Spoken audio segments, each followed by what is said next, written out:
The Washington Post over the weekend had a long story suggesting that people who used to work for this administration were suggesting that regulations were held back last year because it was an election year. How do you react to that?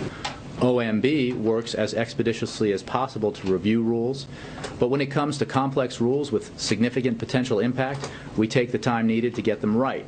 The administration is committed to a regulatory strategy that maintains a balance between protecting the health, welfare, and safety of Americans and promoting economic growth, job creation, competitiveness, and innovation.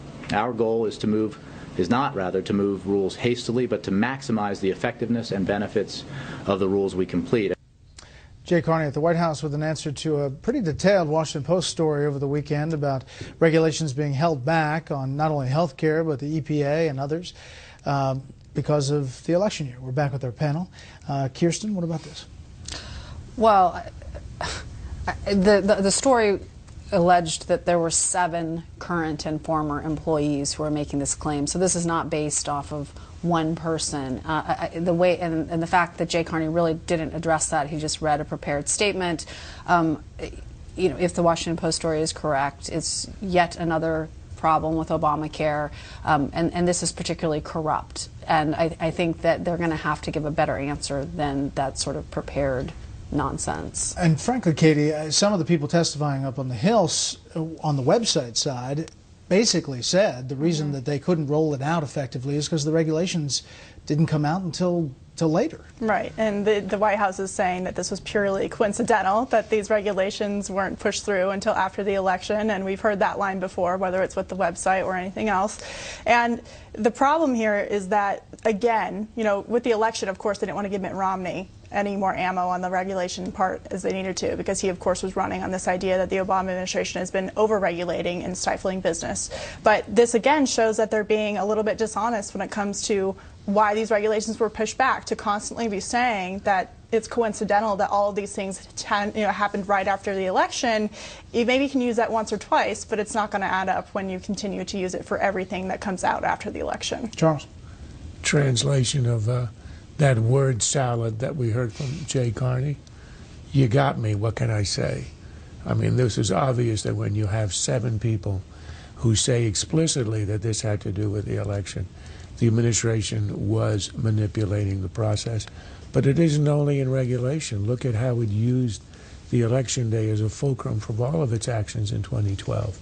You had the debt ceiling fight of a year earlier, where Obama said, I'll only go for a long-term one. And by an incredible coincidence, a long-term meant that the debt ceiling would hold until after Election Day in 2012. You also had this strange decision by Obama to conclude the fighting in Afghanistan in that year before Election Day, in the middle of the fighting season, where everybody understood the logical thing to do is either before or after, which would end up in the winter. And you also had the arguments about the Benghazi investigation. Another amazing coincidence, the internal report was released after Election Day. This administration that was purely political, and the worst element of it was Obama campaigning and saying repeatedly against the Republicans in 2012, these guys, the Republicans, the GOP, care only about the next election and not about the next generation, at a time when his administration was manipulating the regulations in Obamacare in a way that actually hurt the rollout of Obamacare. Condign punishment, I would say. Kirsten, what about this this field hearing that Republican Chairman Darrell Issa held about the navigators, their weak background checks, and possibly also exposing personal information? Well, first I would say I think that Darrell Issa should just stick to the problem, which is Obamacare, where you've got pretty much the whole country on your side, and stop going back to ACORN and these other things. That's just a tactical issue. But look, it just seems that every aspect of Obamacare, there just seems to be rifled with incompetence. You know, it's just, there doesn't seem to be anything that's been done correctly. And I think the idea that, are we even surprised, I guess is the question. Are we surprised that the navigators don't have good background checks? It's just, it seems that every component of this has not been done correctly, and the administration needs to account for that. They need to explain why this happened, how this happened, and some people need to be held accountable for it. The White House says it's one more data point in the Republican obsession with sabotaging Obamacare.